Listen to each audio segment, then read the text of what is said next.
Good morning everyone. आज हम लोग एक टॉपिक देख रहे हैं। एक टॉपिक ऐसा है कि मतलब कोई जनरल टॉपिक नहीं है। ये टॉपिक सबसे पहले तो होली बीता है और होली सबका अच्छा ही बीता होगा मोस्ट प्रोबेबली। और सोचे कि कुछ कुछ बनाया जाए अगर टाइम मिल रहा है तो उसी में एक टॉपिक है, दिख रहा होगा स्क्रीन पे, personality development and theories and it's theories. Personality development and theories एक तरह से कहा जाए कि ये दो दो सब्जेक्ट जो दो सब्जेक्ट से रिलेटेड है। ये एक साइकेट्री से रिलेटेड है और एक आपका साइकोलॉजी से भी रिलेटेड है। तो और इस वाले सेक्शन को बनाने का मेरा मन इसीलिए है कि हर किसी के लाइफ में ये जो सेक्शन है ना, ये सेक्शन खासतौर पर पर्सनालिटी डेवलपमेंट एंड थ्योरीज जो है उसके से रिलेटेड। थोड़ी ये तो एकेडमिक पार्ट है कि हाँ आपको ऐसे सवाल आएंगे या फिर कुछ भी, लेकिन अगर इसको समझा जाए तो जिसको नहीं बोलते ग्रूमिंग, आप ग्रूम कर रहे हैं अपने आप को, आप अपना डेवलपमेंट को बढ़ा रहे हैं, तो वो किस किस चीज़ों पर डिपेंड करता है उसके लिए। तो शुरू करते हैं। जैसे इसमें पढ़ना क्या क्या है। जैसे इसमें पढ़ना है कि डेफिनेशंस ऑफ पर्सनालिटी पढ़ना है। फिर आपका personality psychological factors influencing personality, कौन कौन से साइकोलॉजिकल फैक्टर्स हैं जो कि इन्फ्लुएंस करते हैं पर्सनालिटी को, ठीक है। जैसे रोल ऑफ हेरिडिटी हो गया, मतलब जो मैटरनल या पैटर्नल सिद्ध की तरफ से आ रहा है, या फिर इन्वामेंटल फैक्टर से आप किस इन्वामेंट में रह रहे हैं, किस पीयर ग्रुप के साथ रह रहे हैं, ये सब। उसके बाद हम लोग देखेंगे कि डेवलपमेंट ऑफ पर्सनैलिटी कैसे होता है। और उसके बाद थ्योरीज रिलेटेड कि कौन कौन सा थ्योरी है, साइको एनालिटिक थ्योरी है, इंटरपर्सनल थ्योरी है, theory of psycho social development है, कॉग्निटिव डेवलपमेंट थ्योरी है, थ्योरी ऑफ मोरल डेवलपमेंट है, ह्यूमनिस्टिक अप्रोच है, trait and type theories of personality, behaviour theory. इसमें से इम्पॉर्टेंट साइको एनालिटिकल थ्योरी पूछा हुआ है, पूछता है क्वेश्चंस आपको। कॉग्निटिव डेवलपमेंट थ्योरी अच्छा इंपॉर्टेंट है। फिर आपका theory of psycho social development, ये इम्पॉर्टेंट है। मतलब इम्पॉर्टेंट सब है लेकिन ये सब इम्पॉर्टेंट है। तो देर नहीं करते हैं, स्टार्ट करते हैं। मतलब एक्चुअली क्या है कि ये सब्जेक्ट, मतलब साइकोलॉजी एक ऐसा सब्जेक्ट है ना जिसको क्या अगर जो इंसान पढ़ लेगा, मतलब वो प्रैक्टिस करने का सब्जेक्ट है। इन द सेंस कि मतलब लाइफ में साइंस बैकग्राउंड हो, चाहे आर्ट्स बैकग्राउंड हो, चाहे कोई भी बैकग्राउंड हो, लेकिन साइकोलॉजी जो है, मनोविज्ञान जिसको कि हम लोग बोलते हैं, तो वो यही है।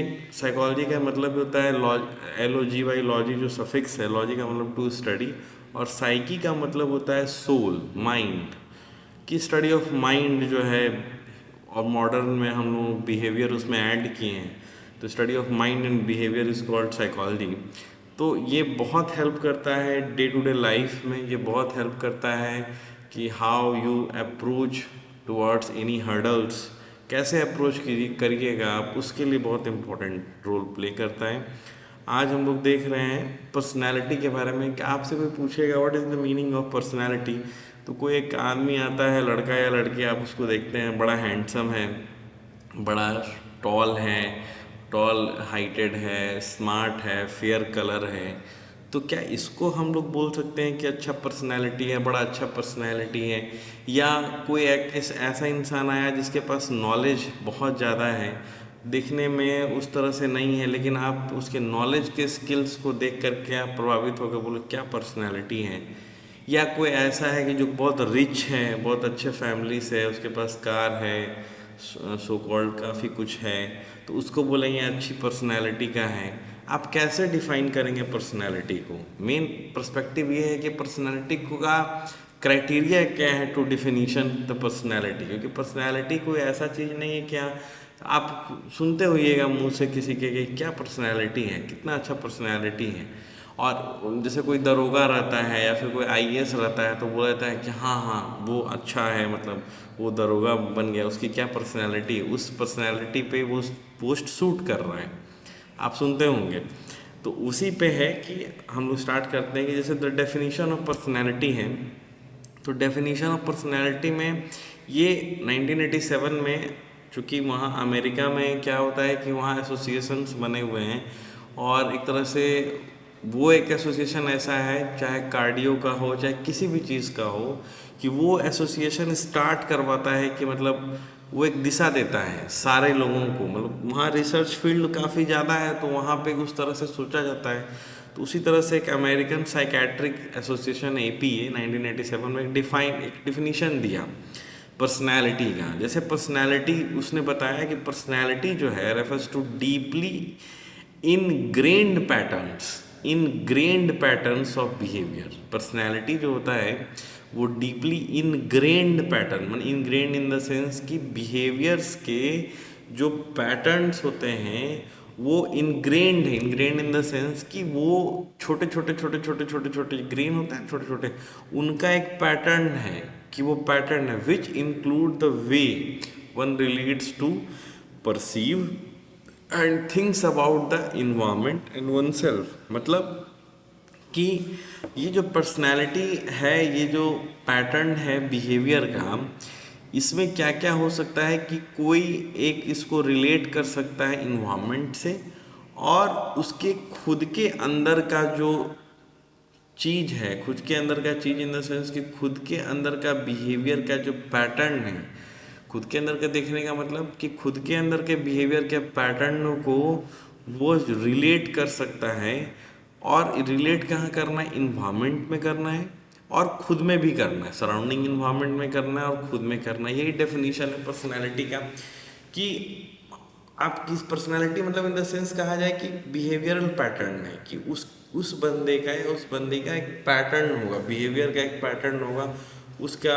वो बंदा हो सकता है वेल डिसिप्लिन्ड हो, बहुत वेल एजुकेटेड हो, उसकी एजुकेशंस काफ़ी अच्छी हो, या उसका कम्युनिकेशन स्किल काफ़ी अच्छा हो। बहुत सारा चीज़ जो है उसका एक पैटर्न की तरह बिहेव करेगा, और उसका पैटर्न आपको दिखेगा कि ये बंदा आता है टाइमली जाता है, स्ट्रिक्ट है या मॉडरेट है या माइल्ड है, अपनी चीज़ों को लेकर के बायस्ड है या अनबायस्ड है, न्यूट्रल होकर सोचता है या फिर किसी तरफ झुकाव है इसका। मतलब उसका एक बिहेवियर बताएगा कि उसका झुकाव किस तरफ है, उसका झुकाव इस तरफ है, समझ रहे हैं ना।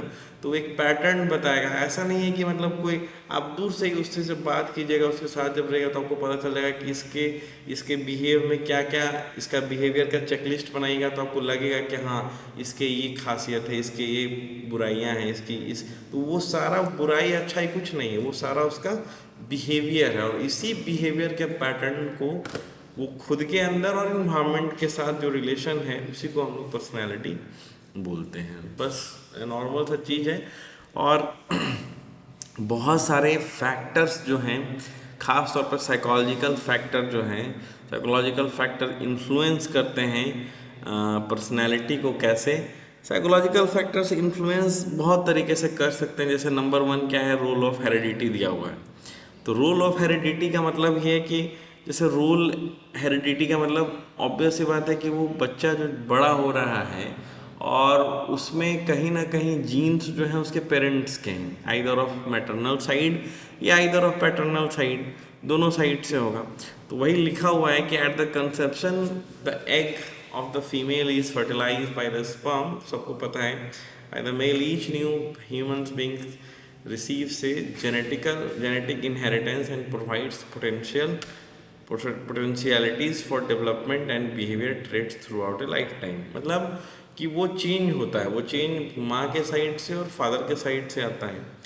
और the principal raw material of personality, मतलब principal raw material in the sense कि वो रॉ का मतलब होता है एकदम जो तुरंत मतलब आप देख रहे हैं कि जो मैंने कच्चा है। मतलब एक नहीं कहा जाता है कि कच्चा जब खनिज निकलता है, मिनरल्स निकलते हैं, उससे हम लोग ओर बनाते हैं, अयस्क बनाते हैं। तो वही है कि जो एकदम रॉ फॉर्म में होता है पर्सनैलिटी जो है वो क्या क्या है। जैसे फिजिक है, physique in intelligence and temperament are the result of heredity.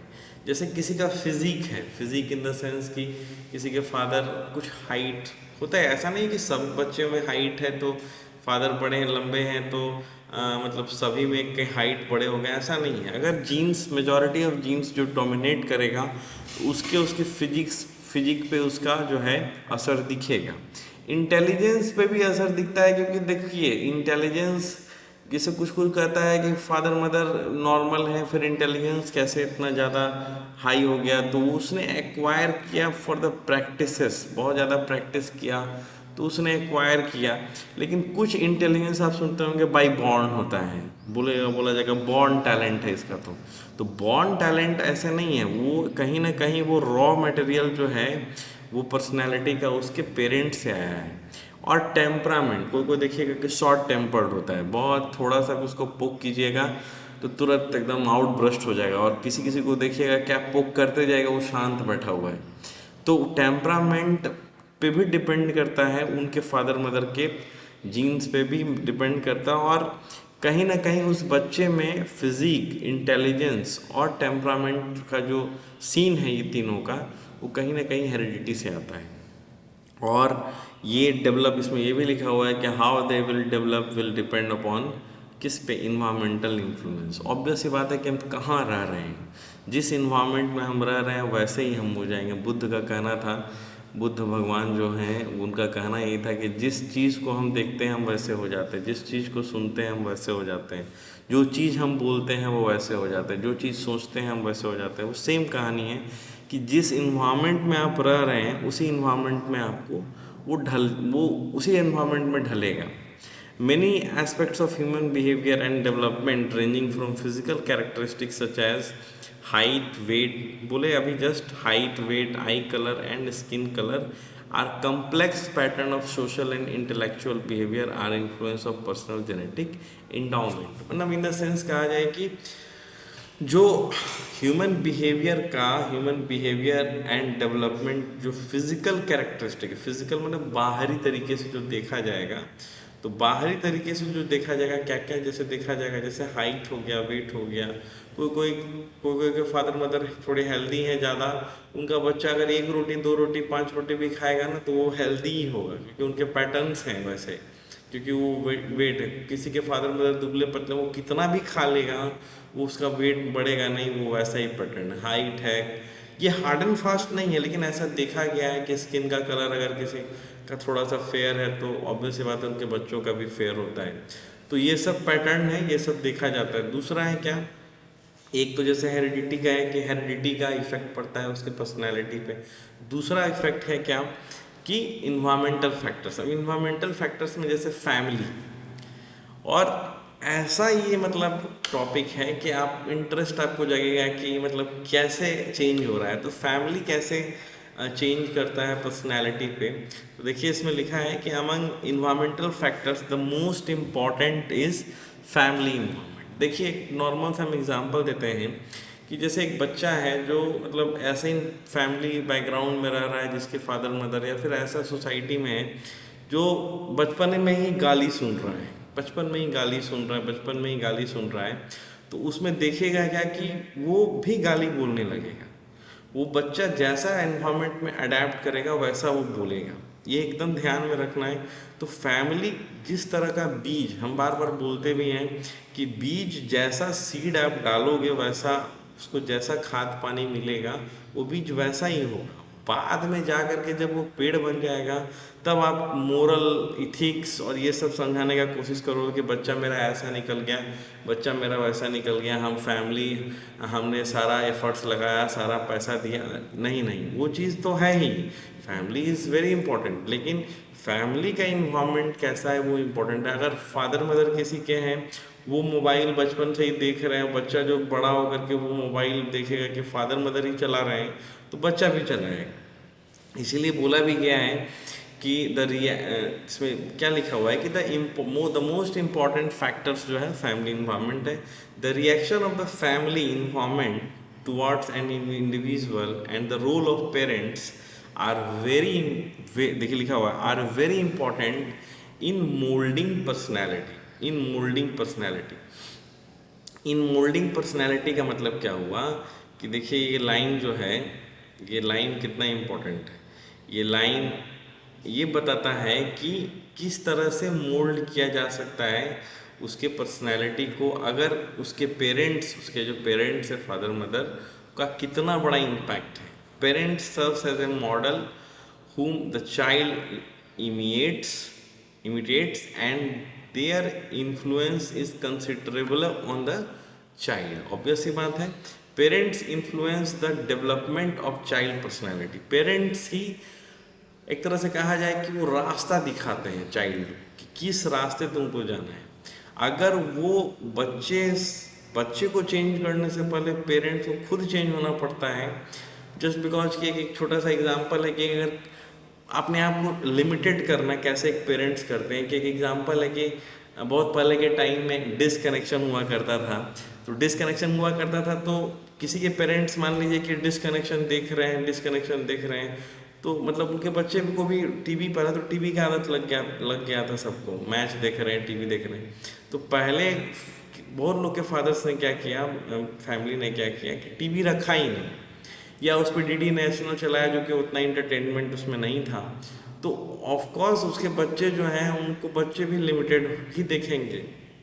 ये पहले सेक्रीफाइसेस फैमिलीज करती हैं, देन उसका फलाफल रिजल्टेंट उसके बच्चों में आता है। और आज के समय में क्या है, टुडेज पर्सनल, आज के समय में आपको बता देते हैं कि अभी का डेटा, करंट डेटा क्या है कि अभी 2 कर्नाटका और आंध्र प्रदेश, ये 2 राज्य इंडिया में अभी क्या किया है कि 16 साल से कम उम्र के बच्चों को बैन किया गया है, social media ban, completely ban. और बिहार और भी कोई जो है, गोवा वगैरह, ये सब सोच रहे हैं कि इसको बंद करना। कंट्रीज़ तो खैर बहुत लोग बंद किया, इंडोनेशिया भी बंद कर दिया, सब लोग बंद करते जा रहे हैं, इसीलिए क्योंकि ऑब्वियस सी बात है उसका इम्पैक्ट काफ़ी ज़्यादा है। अब फैमिली इन्वॉल्व हो रही है सोशल मीडिया में, उसकी वजह से बच्चे क्या है, बच्चे तो देखेंगे फैमिलीज को कि फैमिलीज में ही सारा कुछ इन्वॉल्व है, तो बच्चे भी करेंगे, ठीक है ना। तो यही है। आगे इसमें लिखा हुआ भी है कि parents influence the development of child personality in a wide variety of ways. Children learn the moral value, children learn the moral value, code of conduct in the sense कि कोड ऑफ कंडक्ट होता है कि कैसे उठना चाहिए, कैसे बड़ों से बात करना चाहिए, कैसे छोटों से बात करनी चाहिए, क्या क्या बिहेव करना चाहिए। सोशल नॉर्म में क्या है कि आप सोसाइटी में रह रहे हैं तो सोशल नॉर्म में कैसे आप सोसाइटी के साथ तालमेल बैठाना है। Methods of interacting with the others, ये देखते हैं कि फादर के यहाँ मतलब घर में कोई गेस्ट आ रहे हैं तो उनको कैसे सर्विस किया जा रहा है उनके फैमिली मेम्बर्स के द्वारा। उसी से बच्चा भी सीखता है कि हाँ, कोई फैमिली अगर आ रही है घर में तो उसको किस तरह से अतिथि सत्कार जो होता है सुपर, ये बचपन में अभी हम लोग जो सीखे हैं, कोई भी सीखा है, ये कैसे सीखे हैं, क्योंकि हम लोगों ने अपने पेरेंट्स को देखा कि हाँ वो कैसे कर रहे हैं, वो कैसे कोई फैमिली अब घर पे आ रही है तो वो कैसे ट्रीट कर रहे हैं, कोई बड़े हैं तो उनको कैसे सम्मान दे रहे हैं, अपने से छोटे लोगों को क्या सिखा रहे हैं। तो ये सारा बच्चा जो है वो ग्रैब करता है, वो देखता है कि हाँ मेरे पेरेंट्स क्या कर रहे हैं। ऑब्वियस सी बात है, अगर पेरेंट्स वाइन पी रहे हैं, पेरेंट्स सिगरेट पी रहे हैं, पेरेंट्स गलत सलत कर रहे हैं, अब वट एवर कोई भी रीजन हो सकता है, वो हो सकता है वैसा इन्वायरमेंट ही हो, उनके भी पेरेंट्स ने ऐसा किया हो, तो उस बच्चे से आप कतई उम्मीद लगा के नहीं बैठ सकते हैं कि हाँ वो बच्चा आकर के आगे चल करके, एक्सेप्शंस आर ऑलवेज प्रेजेंट, हम एक्सेप्शंस का बात नहीं कर रहे, लेकिन ऐसा कोई ये नहीं है कि हाँ मतलब ऐसा हो ही जाए, ठीक है ना।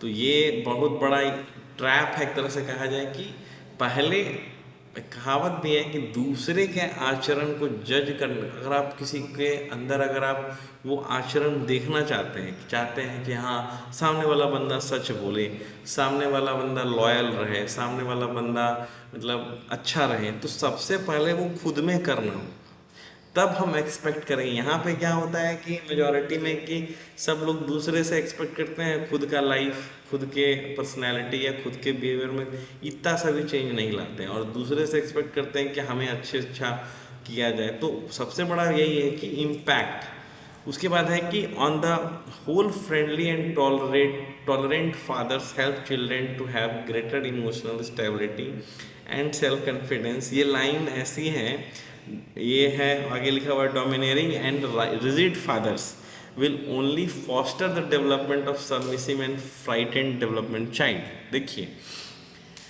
ये ये 4-5 लाइन जो लिख दिया है, 4-5 लाइन के लिए कितना बड़ा बात हो जाएगा कि फादर्स का उसके चिल्ड्रंस के प्रति एक अलग बिहेवियर है, एक अलग बिहेवियर है, क्योंकि उनके फादर्स ने उनके साथ एक डिस्टेंस, एक गैप करके रखा, बहुत सारा कुछ नहीं बोला, बहुत कुछ शेयर नहीं किया, और हमेशा बोला गया कि तुम लड़के हो, तुम रो नहीं सकते हो, तुम अपनी इमोशनल फीलिंग को किसी को शेयर नहीं कर सकते। दैट्स वाई मेल्स जो होते हैं अपनी माँ से ज़्यादा कनेक्ट होते हैं एज़ कम्पेयर टू फादर्स। उनको एक गैप फील होता है, लगता है कि पता नहीं पापा क्या सोचेंगे कि मेरा बेटा इतना नालायक, इतना कमज़ोर निकल गया है कि उसको थोड़ा भी बात चुभ रहा है।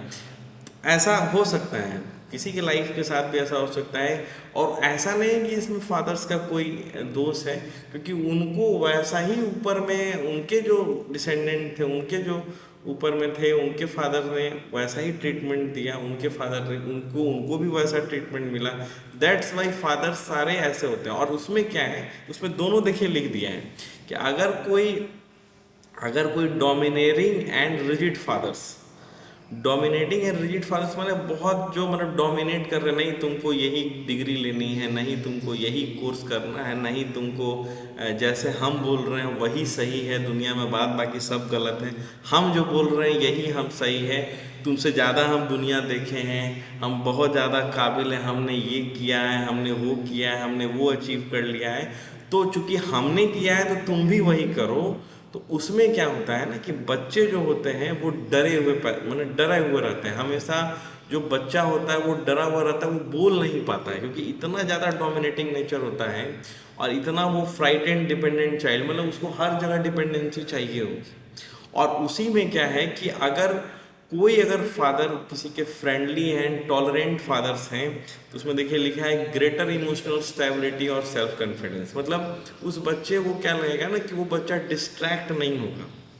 देखिए इसमें बहुत ज़्यादा ये है कि अगर हम अपना फीलिंग, कोई भी अगर अपना फीलिंग अपने पेरेंट्स से बताए मान लीजिए ट्रू फीलिंग बताएं, तो पेरेंट्स जज करेंगे ना, पेरेंट्स क्या जज करेंगे, वो कहेंगे कि ये कैसे हो रहा है। लेकिन अगर चाइल्ड साइकोलॉजी देखें आप कि अगर पेरेंट्स जज नहीं करके, उसको मार के नहीं, उसको घर से निकाल के नहीं, उसको दुत्कार के नहीं, उसका तुलना नहीं कर करके फलना देखो ये कर लिया तुम क्या किए, उसने वो कर लिया तुम क्या किए, उसके बजाय उसको सपोर्ट दें, मोरल सपोर्ट दें, मोरल उसको सिखाएं कि नो कोई बात नहीं बेटा, फिर से हो जाएगा, फिर से करना है, ऐसे करें तो उनके बच्चे को शायद में भी ये लगे कि चलो यार ऐसा भी हो सकता है कि हम दोबारा मेहनत करें, मेरे पेरेंट्स सपोर्टिव हैं।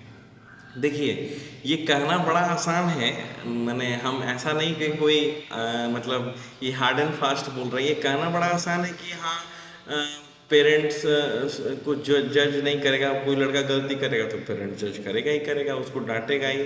लेकिन डांटने का मतलब ये नहीं है कि हाँ आप एकदम उसको तोड़ दीजिए इतना कि वो बच्चा फिर वापस आ नहीं पाए, मेन स्ट्रीम में आ नहीं पाए, उसको हमेशा एक बोझ रहे कंधा पे कि सो कॉल्ड मेरे फादर ने इतना कुछ अचीव किया, मैंने क्या किया, मतलब मेरे फादर्स ने इतना कुछ किया मेरे लिए, हमने क्या किया। वो इतना बर्डन जो दिया जाता है सो कॉल्ड सोसाइटी में, उनके साथ भी ऐसा ही हुआ है, उनका भी कोई दोष नहीं, उनके साथ भी वैसा ही हुआ है।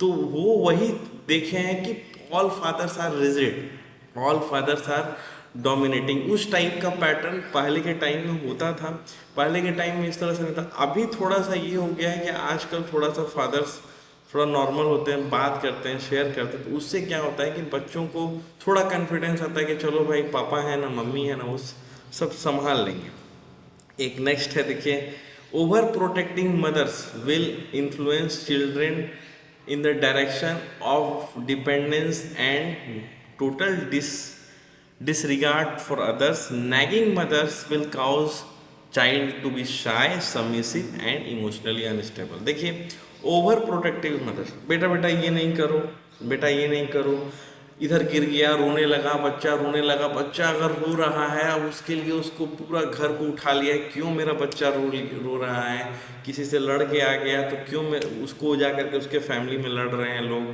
कि क्यों आप मार दिए, कोई बच्चे को टच कर दिया उसके लिए, कोई अगर पेरेंट्स स्कूल में कुछ हुआ, पेरेंट्स उठ के जा रहे हैं कि मेरे बच्चे को टीचर्स ने कैसे मार दिया, ये हो गया वो हो गया, तो ज़्यादा अगर अगर उसको नहीं कहा जाता है कि शोक बन जाता है बच्चा, सो कॉल्ड सुकुमार बन जाता है सॉरी। तो वही कहानी होता है कि वो बच्चा को लगता है कि मेरे बैक में ऐसा इंसान खड़ा है कि वो मेरे लिए कुछ भी कर सकता है।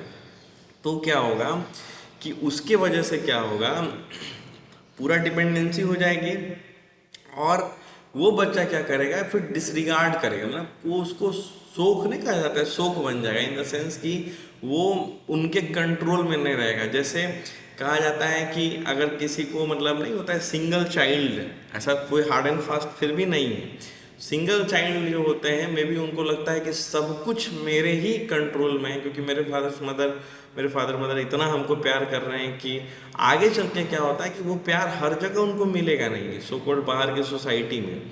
तो ऑब्वियस ही बात है कि उसको सब कुछ झेलना पड़ेगा, और वहाँ पे उसके फादर मदर होंगे नहीं, वहाँ उसके कोई फादर मदर होंगे नहीं, तो वो उसको एक तरह से कहा जाए कि हम एक थॉट सुने थे कि अगर कोई गमला अगर कोई गमला में कोई पेड़ रखा हुआ है सो कॉल्ड, और उसको टाइम टू टाइम आप फीड करा रहे हैं, पानी दे रहे हैं, धूप दिखा रहे हैं, तो उसको आदत पड़ गई है कि हाँ भाई वो उसी टाइम से चलेगा। लेकिन अगर कोई जंगल का पेड़ है, वो तो नेचुरल मतलब इन्वायरमेंट में, वो एक तरह से कहा जाए कि नेचुरल इन्वायरमेंट में वो ग्रो किया है, तो उस वो धूप भी झेला, गर्मी, सारा कुछ मतलब चक्रवात, तूफान और बारिश वारिश सब झेला है। वो जितना इफिशिएंट बनेगा उतना वो गमला वाला नहीं बनेगा। 5 दिन अगर उसको पानी नहीं दीजिएगा तो हो सकता है वो मर जाए। तो इसीलिए ज़्यादा ओवर प्रोटेक्शन, ज़्यादा डिपेंडेंसी कहीं ना कहीं आगे चल के लॉन्ग पर्सपेक्टिव में उस बच्चे को बहुत ज़्यादा आ जाएगा, वापस आएगा बच्चा, वापस से उसको झेलते झेलते वो फिर ओवरकम करेगा। लेकिन अर्लियर टाइम्स उसको काफ़ी परेशानी हुई। जैसे कोई भी बच्चा जब घर से अपने हॉस्टल आता है या बाहर आता है तो उसको होम सिकनेस हो जाता है, वो काफ़ी रिलेट करेगा इस चीज़ को कि हर समय मम्मी पापा रहते हैं उसको उसके साथ हमेशा। लेकिन ऐसा नहीं है कि हर हमेशा, जब वो हॉस्टल आता है तो उसको सब काम खुद से करना पड़ता है, उस समय उसको काफ़ी खलता है।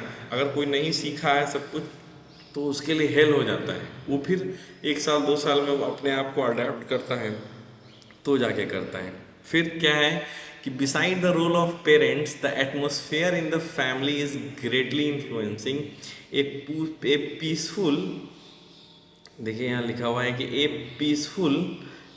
पीसफुल एंड कहाँ है and loving atmosphere results in children being orderly, peace, loving and very affectionate. जैसे घर का माहौल काफ़ी इम्पैक्ट करता है। जैसे ऑब्वियस सी बात है कि कहीं कहीं आप देखते होंगे घर का माहौल हेल है और लड़का आईएएस निकाल रहा है, ये भी एक्सेप्शंस है।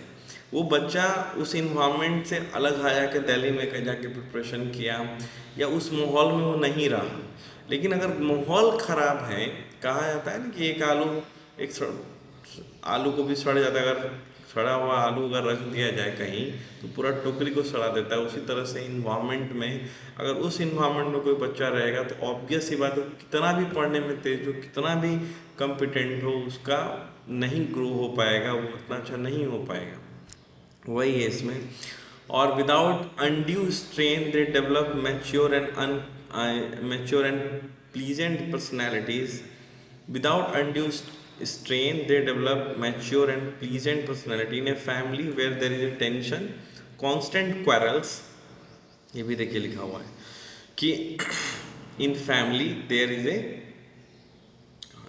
in family where there is a tension, हमेशा तनाव जहाँ रह रहा हो काफ़ी ज़्यादा, चाहे वो कोई भी चीज़ का तनाव रह रहा हो,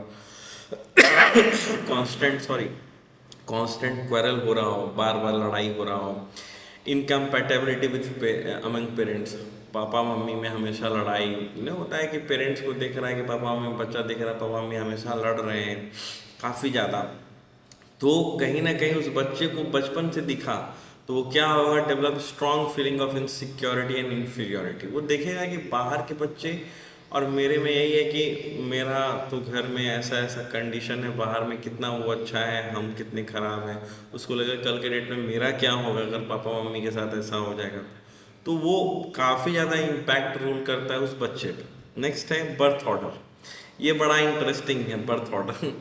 birth order in the sense क्या जाए कि बच्चे, अब this is the other family, another family factor that can develop, that can have important influence on personality development। इसमें बोला गया है कि, एक मिनट इसका फॉन्ट चेंज करते हैं। देखिए इसमें बोला क्या गया है कि इसमें बोला गया है कि family factor that can have an important influence on personality development. Every child has a unique position in this family. बड़ा को ज़्यादा प्यार, ऐसा बोलता है कि बड़ा को ही सब कुछ होता है, छोटा को बहुत दुलरवा होता है, बड़ा जो होता है उसको सब कुछ झेलना पड़ता है। ऐसा भी होता है, फर्स्ट चाइल्ड को बहुत ज़्यादा प्रेफरेंस दिया जाता है, छोटे को प्रेफरेंस दिया जाता है, बीच वाले को कोई पूछ नहीं है। ऐसा सुनते होइएगा कि वैसा नहीं। तो उसमें लिखा हुआ है कि every child has a unique position in this family such as the eldest, youngest, second और third. The position has a definite influence on personality. The eldest child have very often overburdened with responsibility। ये जो line है, ये line देखिए कितना impact करेगा। जो लोग रिलेट कर पा रहे होंगे वो लोग रिलेट करेंगे कि इसमें लिखा हुआ है कि द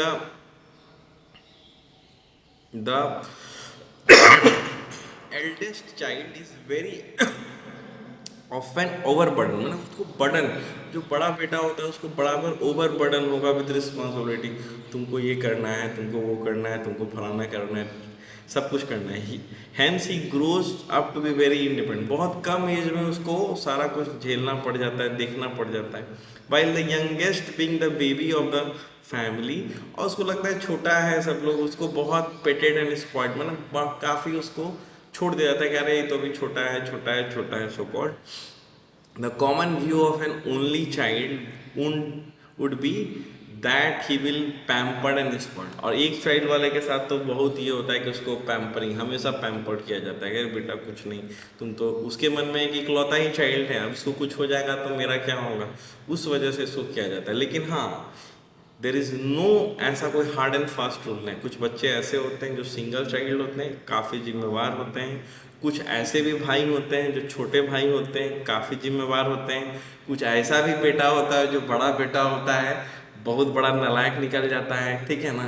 तो ऐसा कुछ नहीं है कि दिमाग में, लेकिन हाँ इन जनरल पैटर्न, क्या पर्सनालिटी का क्या डेफिनेशन है कि वो जो है वो बिहेवियर का पैटर्न है। तो ऐसा बिहेवियर का पैटर्न देखा गया है, उसी देखने के अनुसार ये सब बोला गया है।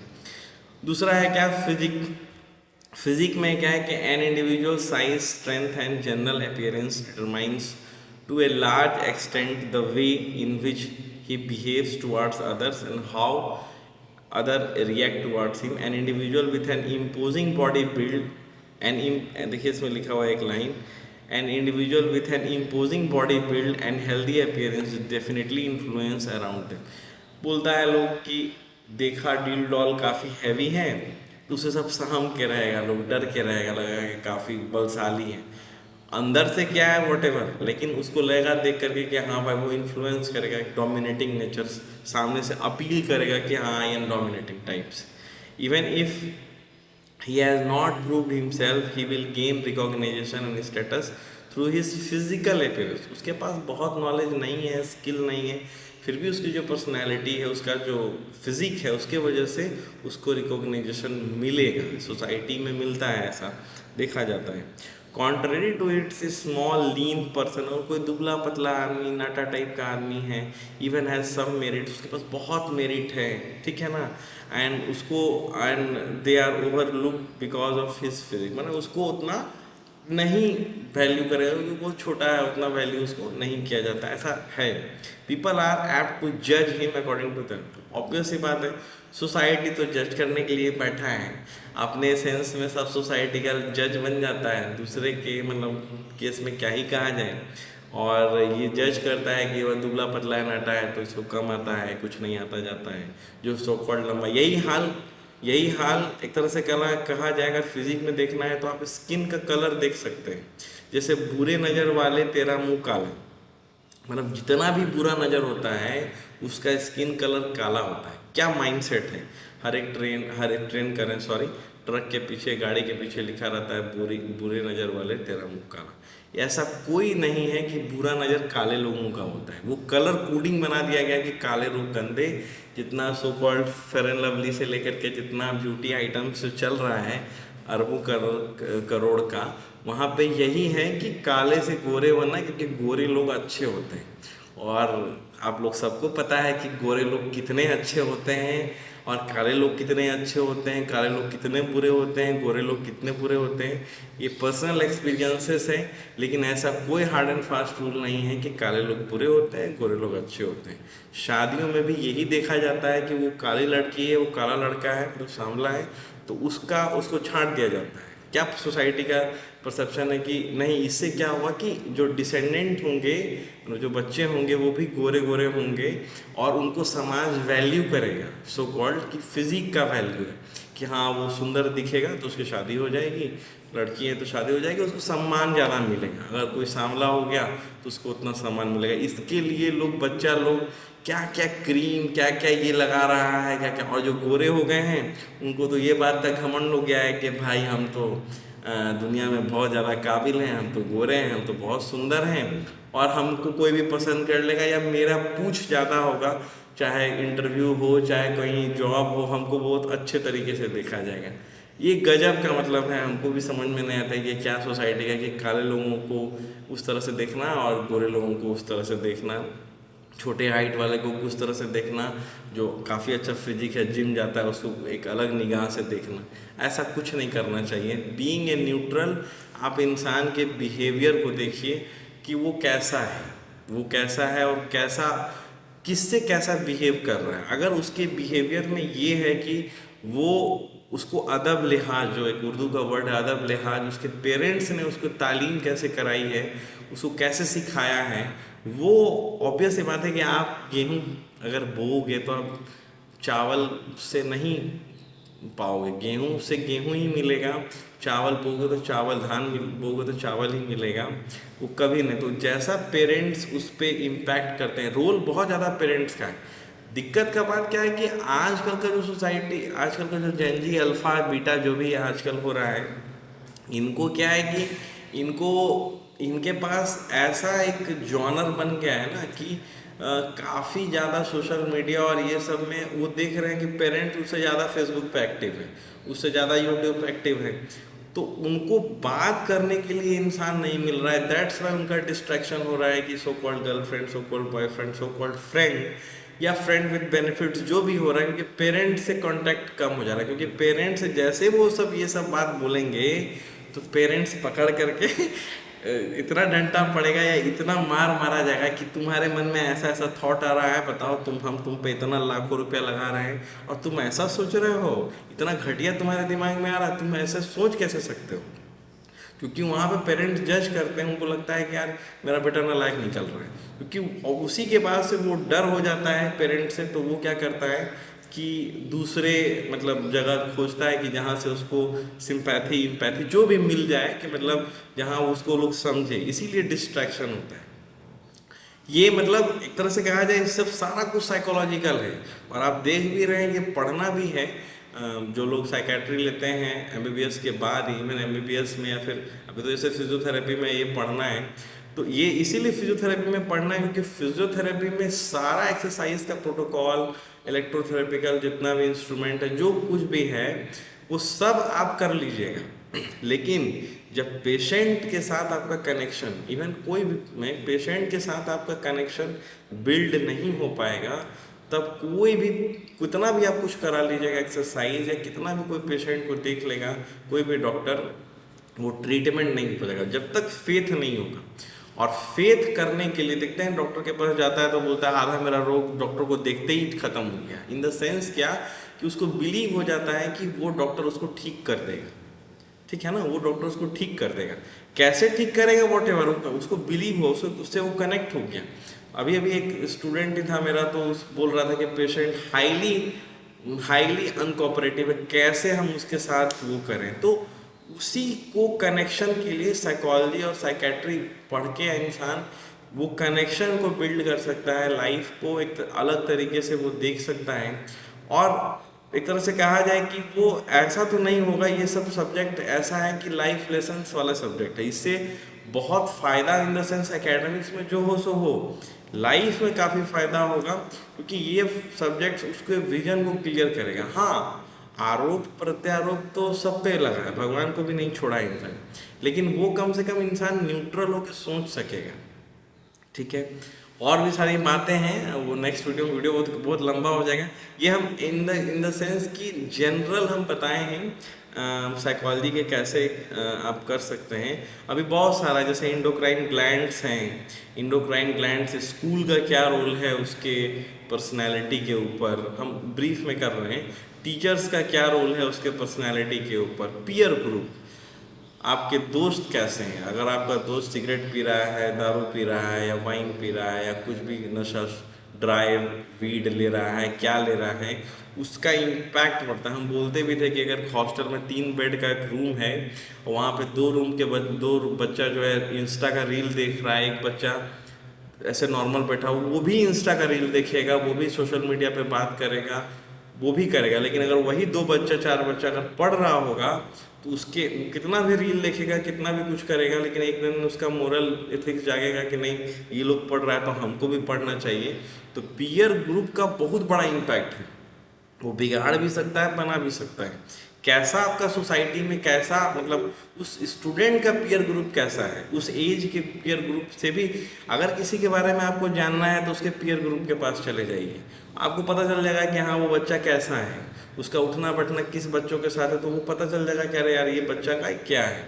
क्योंकि लॉ ऑफ अट्रैक्शन होता है, वो खींच ही लेता है, वो जो है जैसा जो होता है उसको अपने तरफ खींच ही लेता है, और उसको वैसा ही मिलता है।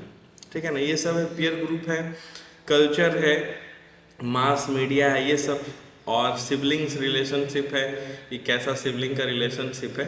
तो ये सारे सेक्शन हैं, ये सारे सेक्शंस ये इम्पैक्ट करते हैं कि कैसे इन्फ्लुएंस होता है पर्सनैलिटी का। एक छोटा सा वीडियो थोड़ा बड़ा हो गया, लेकिन इसमें हम ये बताना चाह रहे हैं कि कोई भी अगर आपसे पर्सनैलिटी का चर्चा करे, तो इन द सेंस आप ये नहीं समझे कि पर्सनैलिटी ये उसका अपना है, उसका अपना एक टाइम पे है, इन्वायरमेंट का फैक्टर है, लेकिन उसके जीन से आया। इन द सेंस की पर्सनैलिटी का मेजॉरिटी रोल ऑफ फैमिली है, और फैमिली से ही सारा कुछ हुआ है, और उसका सारा रोल उसके पेरेंट्स को जाता है, अच्छा हो चाहे बुरा हो, वॉट एवर जो हो, उसके स्कूल्स को जाता है, उसके टीचर्स को जाता है, उसका अपना मतलब एक तरह से कहा जाए कि पीयर ग्रुप को जाता है, कैसा पीयर ग्रुप है उसका, उसको जाता है।